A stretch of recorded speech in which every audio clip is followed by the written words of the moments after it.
Gracias, buenas tardes. Qué bueno que están aquí. Hoy les voy a hablar de un tema que a lo mejor conocen un poco, han leído sobre la fuga de talento, la migración calificada. Es un tema que muchas veces se considera parte de la migración, del flujo total de la migración, porque los migrantes que entran en esta categoría generalmente pertenecen a las clases medias, se beneficiaron con buena educación y por lo tanto son individuos que no necesariamente corren riesgo por su vida o no se desplazan como refugiados. Como les acaban de decir, yo llevo ya un poco más de 10 años trabajando el tema y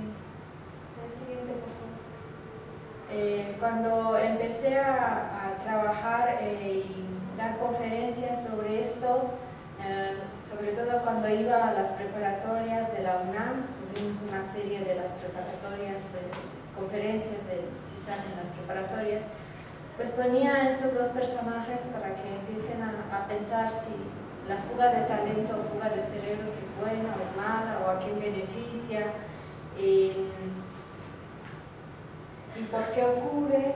La siguiente, por favor. Si realmente el país se ve beneficiado, el país de destino a donde llegan se ve beneficiado, o México pierde o gana. Y pues ahorita les voy a hablar un poco diferente porque el propósito del día de hoy, además de hacerles alguna síntesis de lo que yo estuve trabajando en los últimos años, es que veamos cómo está la discusión de la fuga de cerebros hoy, y no necesariamente como está en los periódicos, sino como la vemos en el ámbito científico.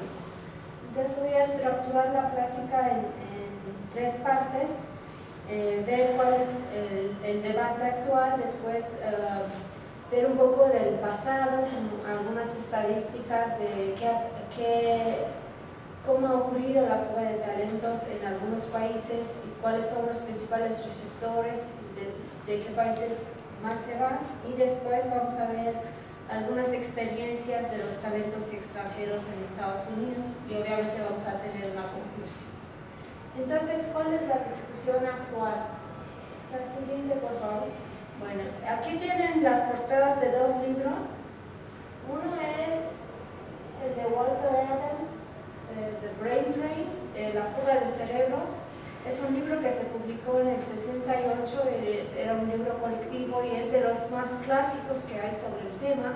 Este término lo inventó la prensa en Inglaterra en los años 50 y después fue retomado en la academia para enfatizar las pérdidas. Las pérdidas para un país que invierte en sus talentos, en sus licenciados, porque generalmente este tipo de migración se asocia con títulos universitarios, licenciatura y posgrado, y cómo pues, los países a donde llegaban estos talentos ganaban, ¿no? Ganaban porque solo les daban a lo mejor la última parte de su educación o directamente se insertaban al mercado laboral. Ahora ha ocurrido un cambio últimamente, porque vemos que la migración calificada ahora ya es cuestionada también desde el destino. El título del segundo libro, que es 30 años después, es La trampa de la meritocracia. Y básicamente la hipótesis principal es que los que tuvieron acceso a educación también tienen acceso a migrar en mejores condiciones y por lo tanto siempre va a haber gente en desventaja, siempre la migración va a perpetuar las desigualdades y entonces la migración y la meritocracia no necesariamente son justas. La idea de que si uno trabaja mucho, estudia mucho y después llega a tener un buen trabajo o cumplir los sueños que tenga a nivel profesional, pues ya es cuestionada porque lo que se ve es que son el mismo tipo de personas que luego tienen acceso a estos privilegios. Entonces esa es la discusión del día de hoy. Efectivamente, si nosotros podemos analizar los medios de Estados Unidos y ver cómo es la discusión hoy en día, y aquí hay un autor muy interesante que es Vivek Bhattacharya. Él es de origen hindú, también fue emigrante en su momento a Estados Unidos, y en sus varios artículos y también un libro sobre el éxodo de los migrantes, lo que lamenta es que Estados Unidos ya no está recibiendo suficiente talento como lo hacía antes, está, digamos, frenando esta migración calificada y está cuestionando, sobre todo por el discurso de Donald Trump. La siguiente, por favor. Otra discusión es, lo que dice el título de aquí es que la mayoría de los presidentes se recargan en los expertos, pero Trump trata a los expertos como si fueran su enemigo. Entonces tenemos otro tema que es que no solo se cuestiona el talento extranjero, sino talento, gente profesionista calificado que trabaja en sus áreas es desplazada para trabajar en instituciones que nada tienen que ver con lo que estudiaron. Entonces eso es algo que también hemos tenido en México, y pues aquí la idea es que yo les dé los elementos para comparar, ustedes saquen sus propias conclusiones de qué es lo que se debe hacer con los expertos que se educan. La siguiente, por favor, más un poco sobre la discusión en Estados Unidos, citando de este libro, El éxodo de migrantes, de Vivek Bhattacharya. Dice: durante décadas los Estados Unidos invitaron a los mejores y más brillantes del mundo a estudiar en sus universidades y les proporcionaron visas de trabajo personales, pero puso límites estrictos a la cantidad de visas de residencia permanente para aquellos que querían quedarse, por lo que las filas se hicieron cada vez más largas. Mi equipo de investigación en Duke, Harvard y NYU documentó que a partir de octubre de 2006 había más de 1 millón de trabajadores calificados en el limbo de inmigración en los Estados Unidos, con solo 120,000 green cards, tarjeta de residencia, disponibles cada año para sus categorías de trabajo. 10 años más tarde, estimó que el número de trabajadores calificados en el limbo es de aproximadamente 1.5 millones. Cientos de miles de trabajadores altamente calificados, así como los graduados de las mejores universidades estadounidenses, han regresado a sus países debido a las políticas de inmigración defectuosas de los Estados Unidos. Están en puestos de liderazgo en los mejores laboratorios de investigación en otros países. Y bueno, una de sus conclusiones es: si seguimos a este ritmo, China tendrá más unicornios tecnológicos que Estados Unidos. China se está acercando al nivel de los Estados Unidos con tecnología avanzada de todo tipo, desde inteligencia artificial y edición de genes hasta computación cuántica. Una vez que esto suceda, China se enfrentará con Silicon Valley y nos comerá el mandado. Entonces, la nueva preocupación de los medios, después de la entrada de Trump, es que ya no se está atrayendo suficiente talento, y el talento que hay en Estados Unidos tampoco se está recibiendo bien, no obtienen las visas que deberían tener, las visas para profesionistas, algunas de ellas fueron suspendidas por Donald Trump. Al igual que se habla aquí de la fuga de cerebros desde México a Estados Unidos, por ejemplo, ahí se habla de fuga de cerebros desde pequeños pueblos o ciertos estados que no atraen suficiente tecnología hacia grandes ciudades, como Nueva York, en la región de Silicon Valley, etc., ¿no? Entonces, efectivamente vemos que este discurso populista de Donald Trump sí tuvo un efecto, tuvo un impacto.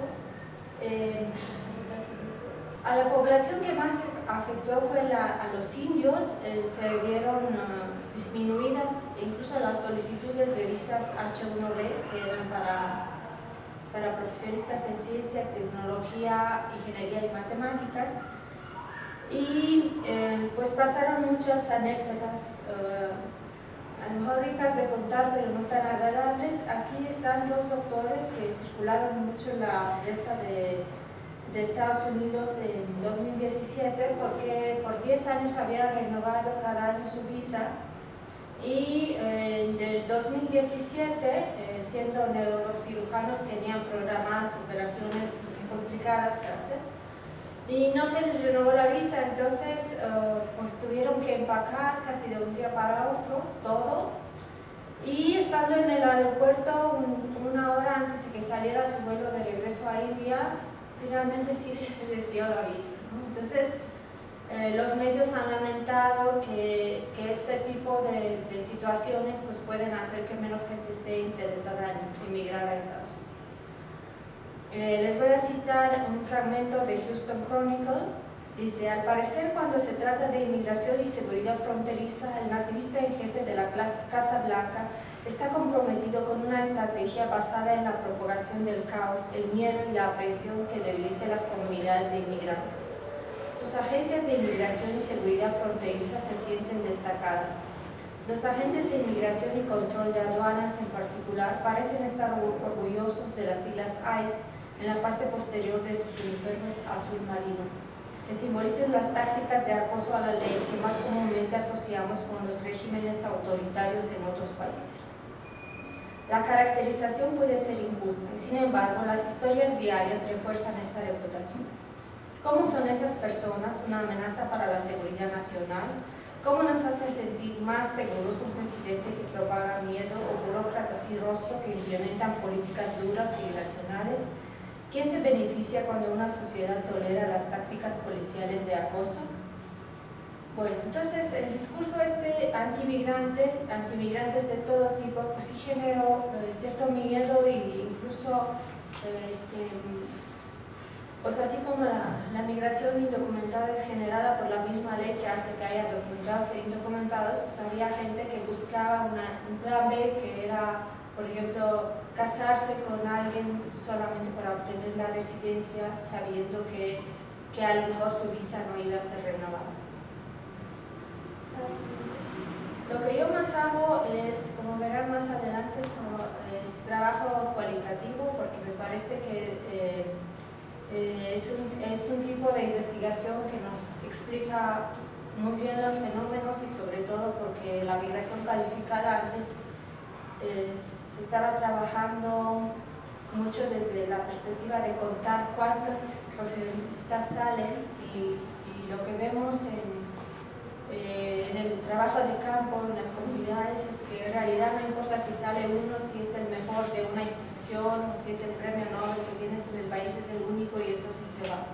Entonces, a lo largo de la presentación voy a dar voz a algunos migrantes. Este es uno de ellos, que es Pancho Argüellos. Él es activista de Paz y Puente. Lo entrevisté en febrero de 2017 y él niega esta separación de los migrantes en dos categorías, de profesionistas y no profesionistas. Sobre todo la palabra calificado no le hace ninguna gracia, dice que todo el mundo vale por lo que es, no importa si estudió o no. Pero comentando un poco el ambiente después de la entrada de Donald Trump, me decía: la supremacía blanca no es racional, o sea, fue irracional desde que llegaron aquí hace 500 años, y se preguntaban si los indígenas tenían alma o si estaba bien esclavizar a los negros, y si los negros eran 3/5 partes de un ser humano. O sea, generas una racionalidad que permite eso, es una racionalidad que deshumaniza el otro. Los que están al frente de la política migratoria comparten esta lógica de deshumanización del otro y de la supremacía blanca, y ahí es donde se abre la urgencia de un movimiento de cambio social en Estados Unidos como no se ha visto, porque está en riesgo lo que quedaba de democracia aquí, y eso tiene un impacto global, o sea, el huevo de la serpiente es real. Y bueno, esa es su perspectiva. Efectivamente, el huevo de la serpiente es real, porque muchos de los indios, al siguiente por favor, efectivamente buscaron el plan B, y para algunos el plan B fue irse a Canadá, generando lo que yo llamo el efecto spillover, que los trabajadores de ciencia, tecnología, ingeniería, matemáticas escogen mudarse para un lugar más amigable, donde hay más tolerancia. De hecho, hay autores que trabajan esta idea de que para que un lugar atraiga y mantenga a los profesionistas, tiene que ser no solo tener tecnología, tener talento, sino que tiene que ser tolerante, ¿no? Pues como sabemos, Canadá tiene una política de multiculturalismo desde los años 70 y bueno, más allá de lo que le podamos criticar a esa política, pues sí ha hecho que sea una especie de defensa en contra del discurso populista, por lo menos, ¿no?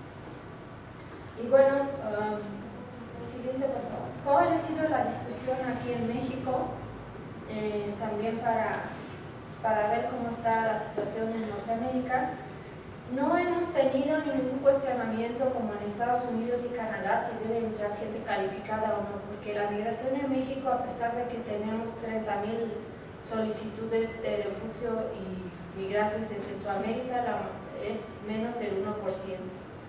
Y hay países como Suiza donde son 30%, y hay países en donde los migrantes, pues ya no sabemos quién es migrante y quién no, de dónde las trae. Pero entonces, aquí la discusión fue entre élites locales frente a élites locales frente a los que no tuvieron educación. Entonces, el cuestionamiento fue, por ejemplo, vamos a quitar las asociaciones pro México que están gastando dinero en el exterior y realmente no promueven suficiente la imagen.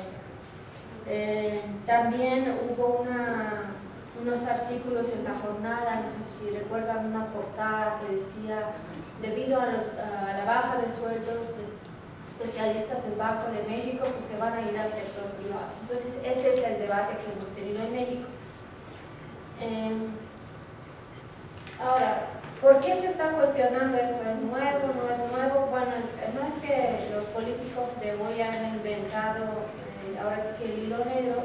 Sí había una pugna entre élites intelectuales y trabajadores que se dedican al trabajo duro y manual desde mucho, educados versus no educados, y aquí les cito de un trabajo de Steinbeck, que es un trabajo literario, que decía: siempre me ha hecho gracia la idea de que el trabajo intelectual es más duro que el trabajo manual.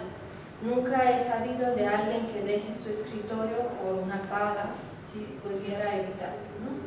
Entonces, hay toda una discusión en la bibliografía especializada que cuestiona la idea de que haya élites que gobiernen, ¿no? Y de ahí viene todo el discurso también en México, que es la parte histórica. ¿Cómo empieza el asunto de la fuga de talento? Si ustedes leen la historia y se empiezan a preguntar cuándo empieza la historia de la migración calificada, pues la migración calificada como categoría, así como la conocemos hoy en día, empieza después de la Segunda Guerra Mundial. Sin embargo, la migración siempre ha sido calificada en el sentido de que siempre se han requerido ciertas calificaciones. O sea, cuando, por ejemplo, Estados Unidos traía trabajadores para construir las líneas de ferrocarril, pues esos también tenían una sabiduría especial que era lo que se requería en aquel momento, y obviamente en el siglo XIX no teníamos ingenieros de Haití, pero era de todos modos. No tenemos estadísticas hasta desde el 1900, pero les voy a dar algunos números para que se den una idea de por qué es importante estudiar Norteamérica. No lo digo porque yo trabajo en el Centro de Investigaciones sobre América del Norte, sino porque la región sí es importante. Ahorita vamos a ver por qué. Bueno, no se ve muy bien, pero los números van a ser muy chiquitos, pero les platico. Si vemos las cifras desde el 75 al 2000, vemos que siempre Estados Unidos ha sido el primer país en atraer migrantes calificados en términos cuantitativos, es decir, el país a donde más se iban en términos de números, seguido por Canadá, el Reino Unido, Australia, Francia y Alemania. Entonces, esos son los países en donde siempre más ha habido migración calificada. Ahora, si lo tomamos en términos de, siguiente por favor, porcentaje, es una historia bien diferente, porque entonces ya no está arriba, está Estados Unidos, sino que está arriba Canadá. Y ahí a eso viene a entender el presidente Donald Trump. ¿Qué es lo que quiere hacer? Seleccionar mejor a los migrantes. Ahora sí ya se ha dado cuenta que en realidad lo que quiere es implementar un sistema parecido a Canadá, es decir, que siempre sean más calificados. En Canadá la mitad de los migrantes son profesionistas. ¿Por qué? La siguiente, por favor. Aquí sí vemos una comparación entre la estructura de capital humano en el mundo, más o menos, qué tanto tiene calificaciones la población en varios países. Vemos que América del Norte pues, es muy privilegiada porque el 50% de su población tiene estudios de licenciatura, por lo menos, obviamente subiendo un poco los niveles de Estados Unidos y Canadá. Y vemos que otras regiones como Centroamérica están por ahí por abajo. Centroamérica apenas tiene el 11% de profesionistas. Entonces ahí empezamos a hablar, a ver por qué es importante la discusión de por qué se van de México a Estados Unidos y por qué se van de Guatemala a Estados Unidos. Porque ya hay poca gente que estudió licenciatura y encima se va. Entonces ahí está la importancia, no importa tanto cuántos en términos numéricos, sino qué representa para un país. Si tienes 100 profesionistas y se van 90, pues es muy importante, ¿no? La siguiente. Entonces, aquí vemos las tendencias también desde el 75 al 2000 para la inmigración calificada. Y vemos que de las regiones del mundo, la que más sube es Centroamérica. Y cabe señalar que México en las estadísticas de la OCDE y de Estados Unidos también muchas veces está ubicada en Centroamérica. Entonces eso incluye México.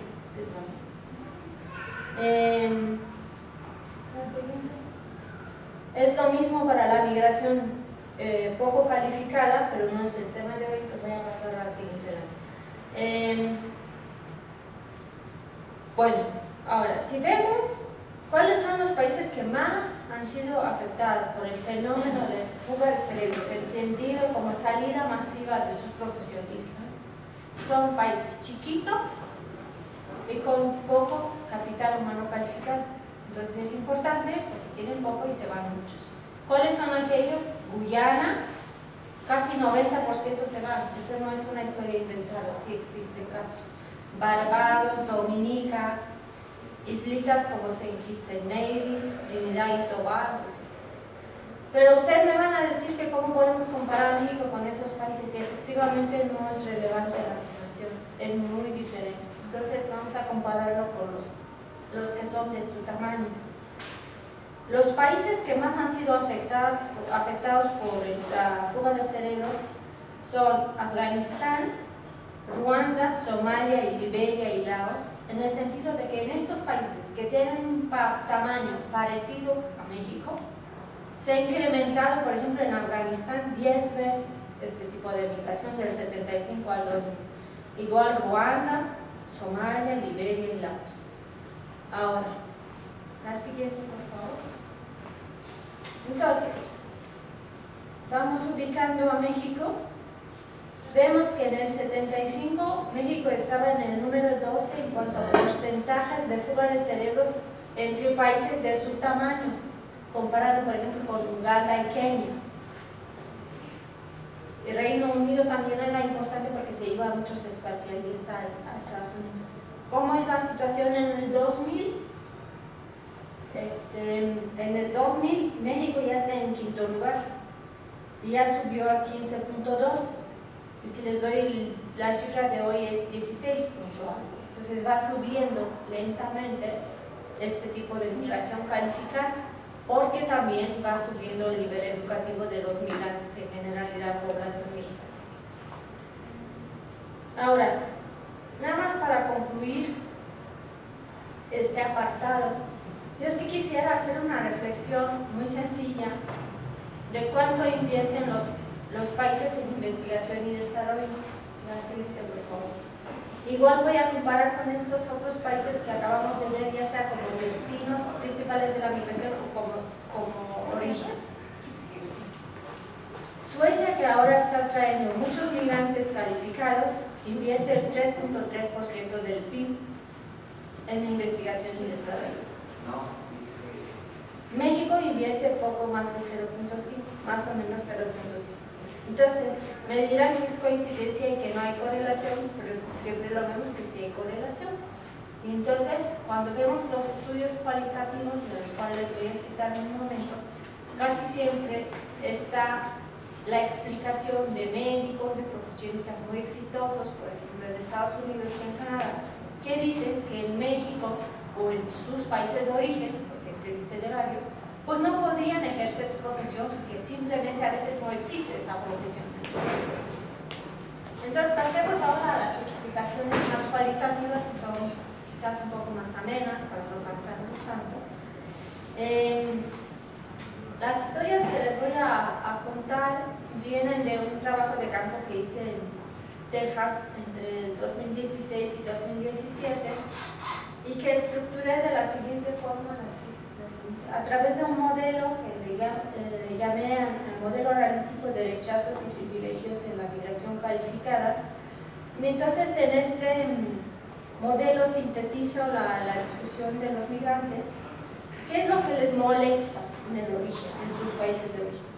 Pues la cultura del favoritismo y de la envidia, la falta de oportunidades, los abusos, por ejemplo, los abusos en cuanto a horarios, a cuanto que te tienes que quedar hasta las 11 de la noche a trabajar, como les parece, la inseguridad, la discriminación laboral, o sea, esta idea de que te contrato siendo artista, me contaba alguien que teniendo unas facciones indígenas pues no salía de hacer el papel de la sirvienta, entonces tuve que emigrar a Canadá para salir de eso, porque decía, no me siento ofendida por ser indígena ni por hacer el papel de la sirvienta, pero no puedo hacer lo mismo toda la vida.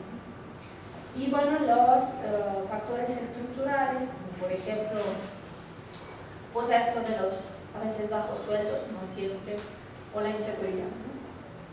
¿Y qué es lo que aprecian en la cultura de destino? Pues la meritocracia, la cultura del apoyo. Algunos dicen que les ayudaron mucho en Estados Unidos, en Canadá. ¿Qué es lo que no les gusta y a veces les hace pensar en que el retorno realmente es una excepción? Pues bueno, la cultura de la discriminación en el origen, sobre todo en Canadá, en Estados Unidos, aunque también hay discusión de eso en Canadá. La falta de integración social. Es decir, si estás en un estado donde nunca te vas a ver jugando golf con tu vecino gringo, entonces no te gusta, ¿no? Los lugares son bien importantes, porque cambias de lugar, tienes el privilegio de escogerlo, pues buscas un lugar ameno.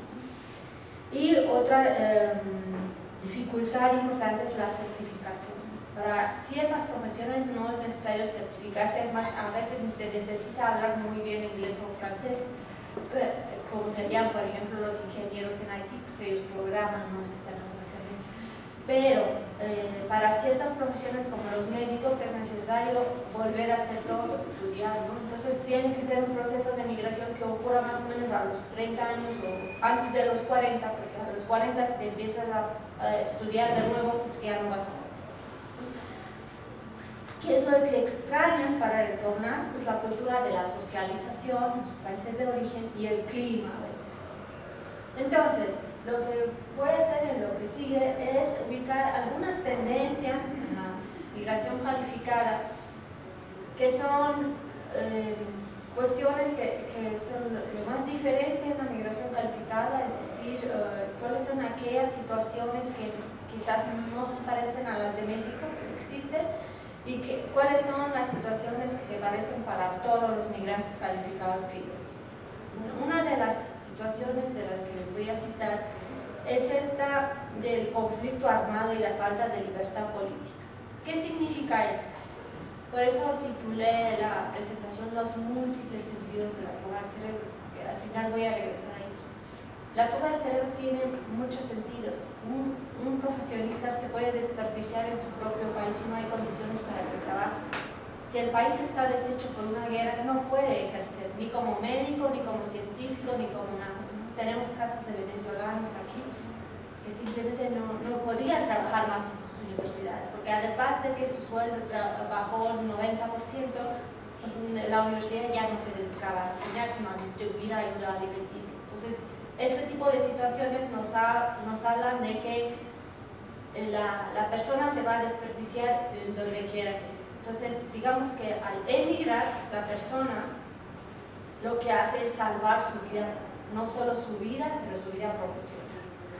Entonces, les voy a citar algún testimonio, la historia de esta doctora, las fotos son reales. Ella es de Líbano y se fue a Estados Unidos a estudiar y me contaba su historia como mujer y como migrante, de cuándo empezó la guerra en Líbano y cómo fue que llegó a Estados Unidos. Dice: es un gran desafío, porque en la guerra civil básicamente tienes toda la vida parada. No piensas en la escuela, en el futuro, en lo que quieres hacer. En términos financieros era una situación de extrema adversidad, porque 15 o 17 años seguí yendo a la escuela, pero era muy difícil. Perdí meses de escuela en ciertos años.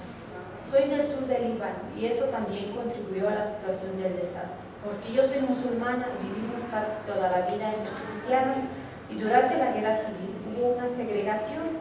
Tuvimos que dejar todo atrás, perdimos la casa y el restaurante. Durante todo este tiempo, mi mamá decidió enviar a mis hermanos, uno tras otro, a Brasil, en donde estaban mis tíos. Tenía miedo que los iban a matar porque siempre vivimos en un área con una religión diferente a la nuestra. Además, no los quería involucrar en la guerra. Así que terminamos viviendo solo yo y ella en Líbano durante la guerra. Así que siempre pensé que necesitaba seguir haciendo algo, y ese algo para mí, la vía más fácil, era simplemente ir a la escuela. Y recuerdo la primera vez que les dije a mi mamá y a mis hermanos que quería ir a la preparatoria. No entendían por qué, porque en medio de la guerra civil y la pobreza, no piensas que la escuela te puede llevar a la universidad y la universidad te puede dar un mejor trabajo. Ellos no podían pensar de esa manera. Y luego también explica que por años escogió la carrera que era más larga, y la idea era que no tuvieran que obligarla a casarse. Entonces, si ella seguía yendo a la escuela, pues tenía que estudiar. Entonces, fue su manera de resolverlo, y cuenta que eventualmente se casó con un iraní, pero lo hizo bajo su propia elección, ¿no? Entonces, aquí en realidad es una salvación de la vida profesional de la persona, porque en Líbano no hubiera podido irse. Otra situación diferente es que algunas minorías, profesionistas minorías, pues tienen más esta idea de que se tienen que asimilar, ser como la cultura en donde llegan. Y los asiáticos han trabajado mucho en la bibliografía especializada como esta minoría moderna, que a ellos algunos evitan juntarse con otros asiáticos para estar con estadounidenses, con canadienses, para ser completamente parte de la sociedad del estilo, ¿no? Esta doctora, que es dermatóloga, cuenta que por 8 años no regresó a China porque tenía demasiado trabajo. Entonces, que siempre había algo que hacer, y entonces ella evitó ir a China para realmente tener éxito en su vida profesional, ¿no?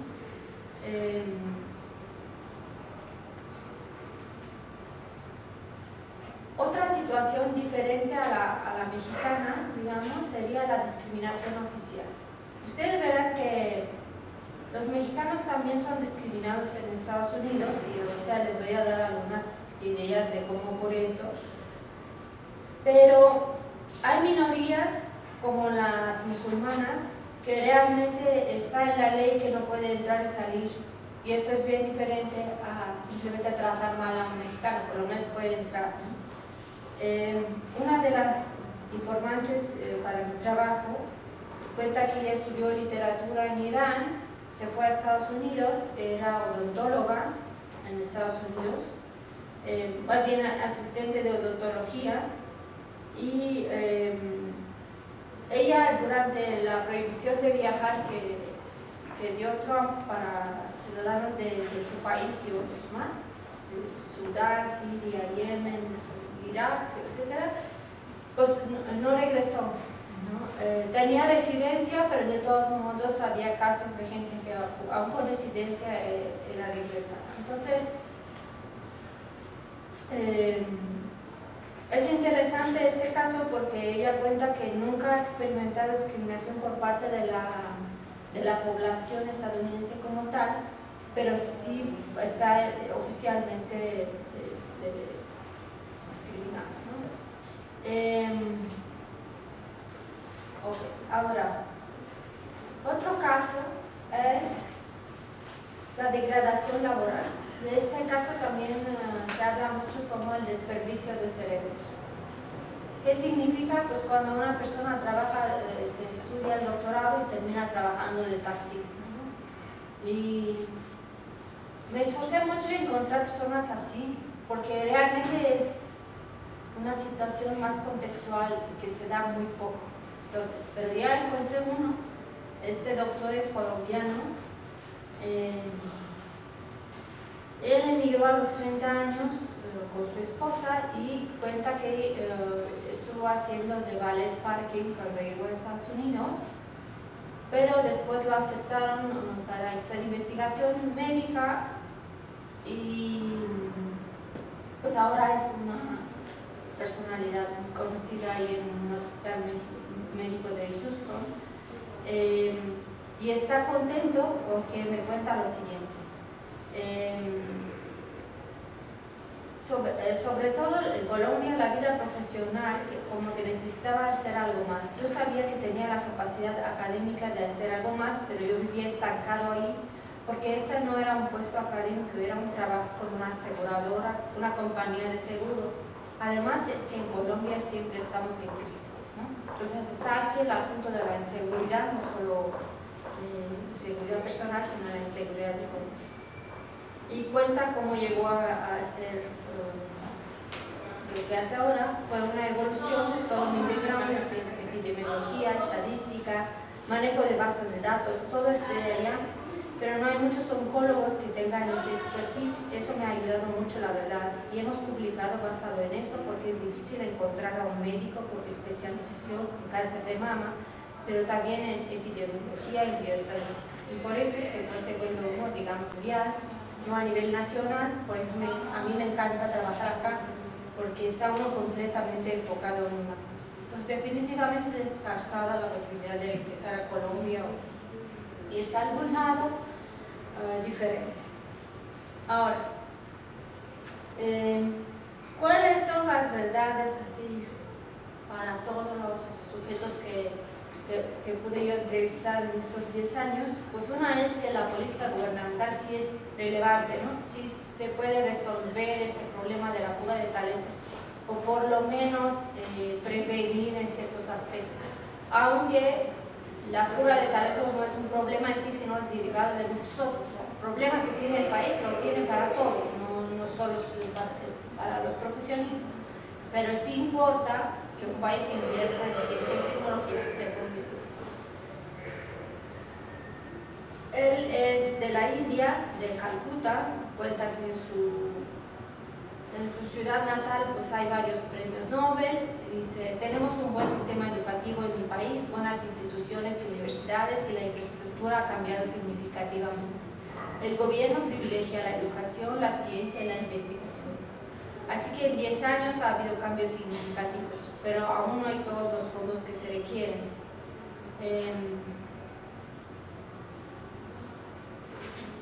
Y bueno, aquí cabría, digamos, preguntarse sobre las culturas que tiene la gente en el origen. Por ejemplo, la misma doctora libanesa que habían visto ustedes antes cuenta cómo en Líbano existe esta cultura de que está bien sufrir hambre, pero mientras puedas enviar a tus hijos a la universidad. Eso es muy importante para Líbano.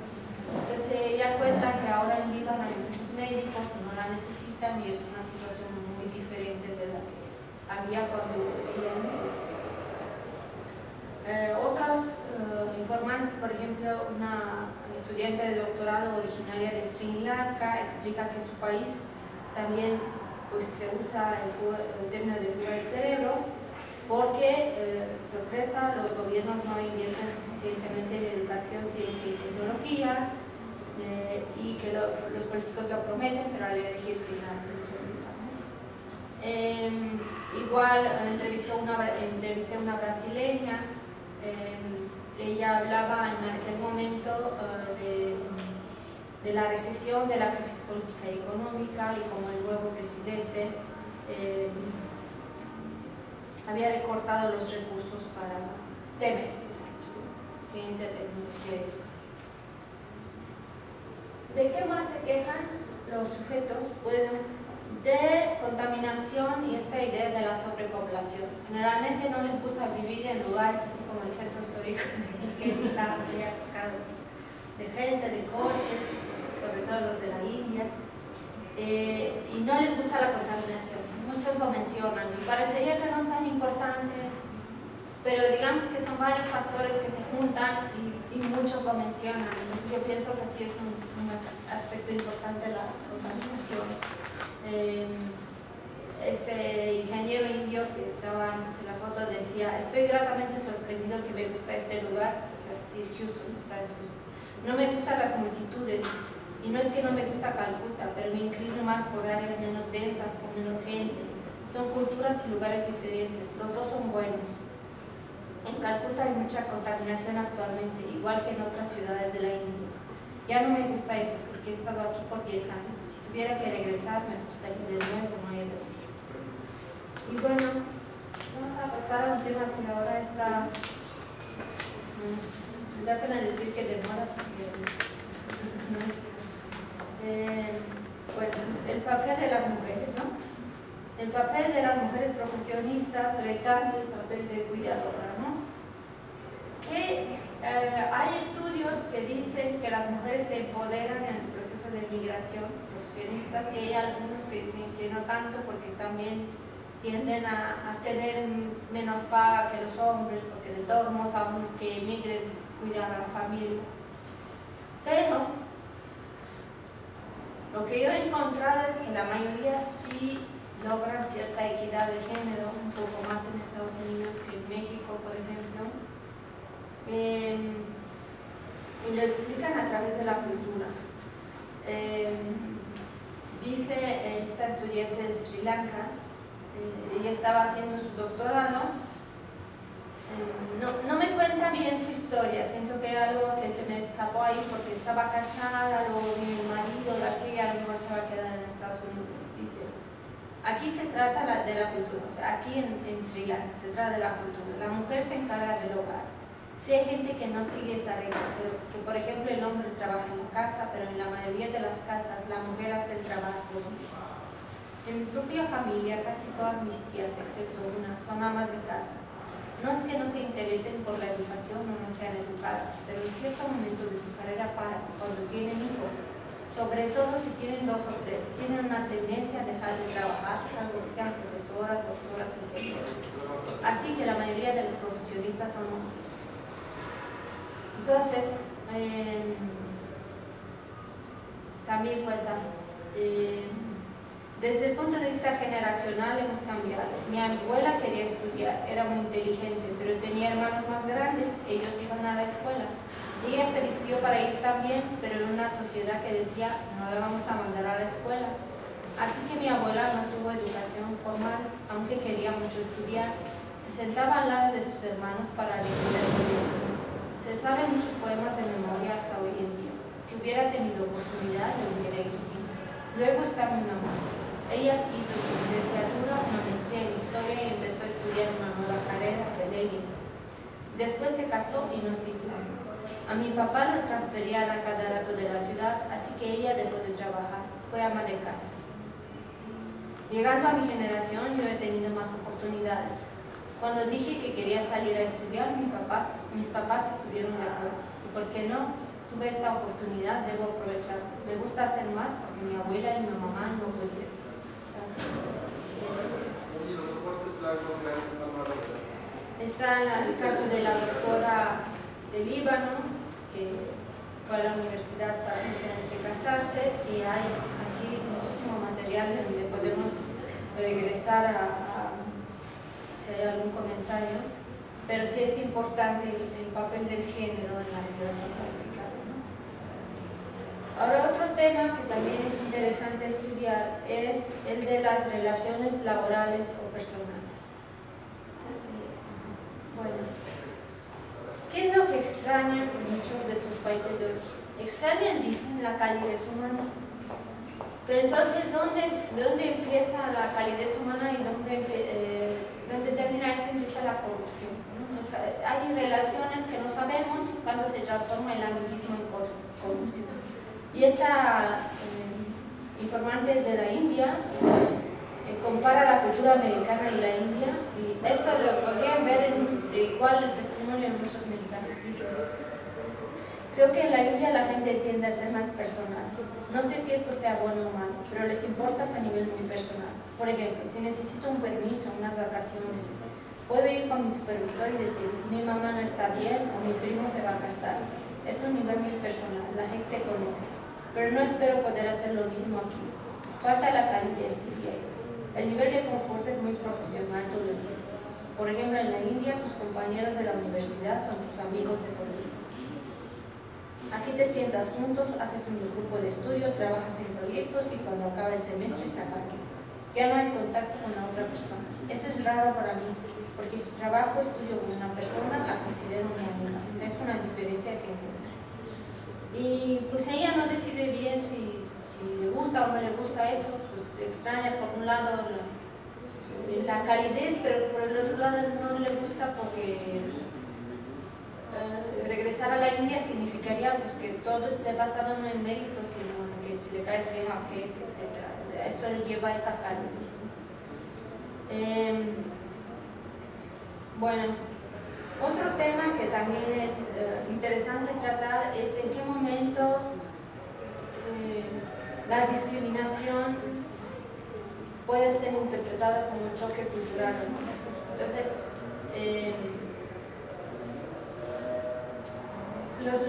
la diferencia entre los lugares de destino es bien importante, ¿no? No es lo mismo llegar a un lugar en donde hay muchos latinos, por ejemplo, para los mexicanos, a que llegues a un estado donde no hay una comunidad de latinos. Pero, otra vez la doctora libanesa, para ir cerrando, le preguntaba yo si se sentía discriminada. Y entonces ella es musulmana, es mujer, es una minoría en Estados Unidos, y decía: hay dos maneras de verlo cuando eres una minoría racial, una minoría religiosa o una mujer. Yo represento todo eso. Si crees lo que te dicen, vas a ceder a cada discriminación. Yo no estoy diciendo que la gente no está discriminando, estoy segura de que sí, pero no hay duda si te lo crees. Así que ya lo sé, desde el momento en el que digo mi nombre, desde que yo digo que soy musulmana, sobre lo cual no soy tímida, desde que digo soy mujer de Medio Oriente, muchas cosas pasan por sus cabezas, quien quiera que me vea. Y siempre desde el primer encuentro piensan que tengo una personalidad fuerte que no debería. Soy muy asertiva, pero no debería. Y sé que se preguntan por qué debería ser así, por qué debería tener ideas fuertes, por qué debería presionar para obtener lo que quiero. Yo sé que todo esto es incómodo. La mente humana es capaz de crear excusas para hacerse la vida miserable. Creo que las mujeres debemos salir de esa mentalidad, porque el primer paso para ya no ser abusadas es creer en nosotras mismas y no en lo que te dicen. Es así como las mujeres avanzan, porque los hombres no te van a dar nada, tienes que tomar. Y bueno, otros dos puntos que podríamos tratar brevemente es ¿por qué esta gente no regresa? La experiencia de algunos es que cuando están fortaleciendo su carrera académica no quieren regresar, no pueden regresar, en el caso de la doctora China. Entonces, cuando ya pueden regresar, finalmente ya tienen las redes profesionales demasiado armadas como para regresar. Ya es demasiado tarde. Entonces, el retorno llega a ser como un mito dentro de su propia mentalidad, pero no realmente algo que quisieran hacer. Entonces, que hay, ya los gobiernos habían visto desde los años 2000 que muchos de los profesionistas no iban a regresar. Entonces, como en muchas partes se crearon esta idea de las redes,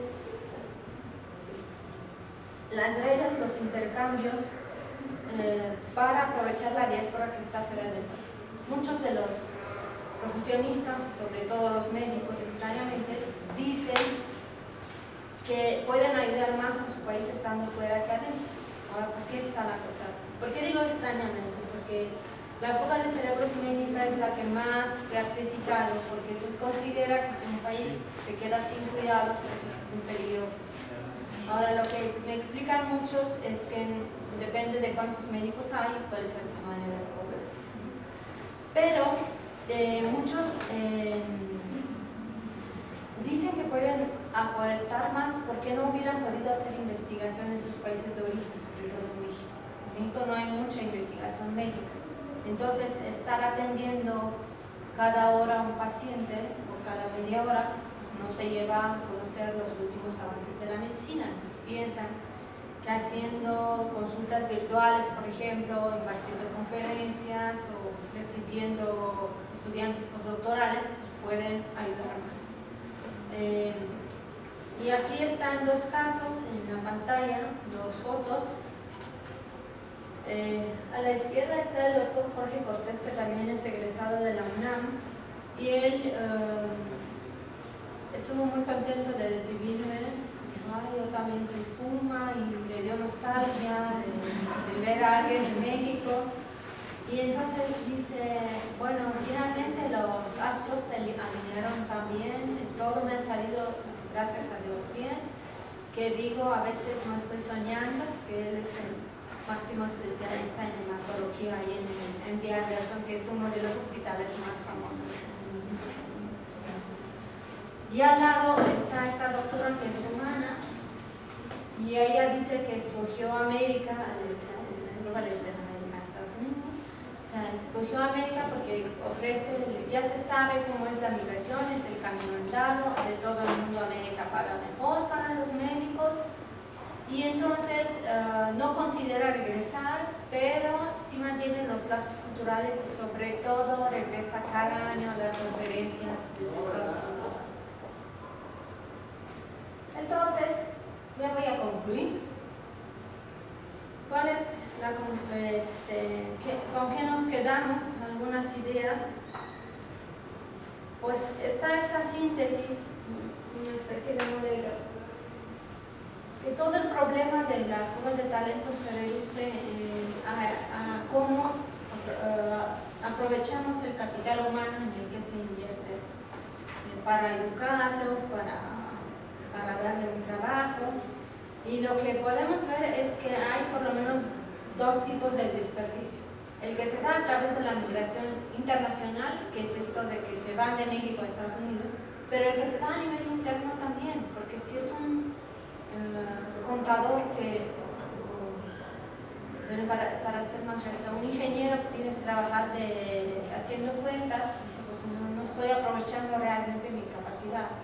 O algunos de los egresados de cierta licenciatura, ustedes pongan el nombre, que terminan trabajando de secretarias, tampoco están contentos con su trabajo, ¿no? Entonces eso es algo que llamamos descalificación de sus capacidades.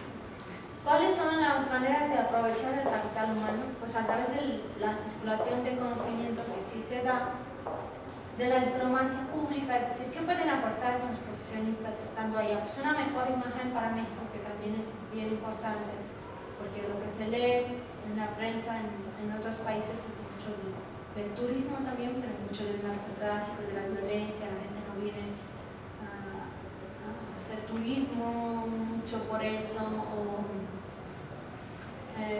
los profesionistas pueden involucrarse en redes de filantropía para ayudar a otros a través de inversiones,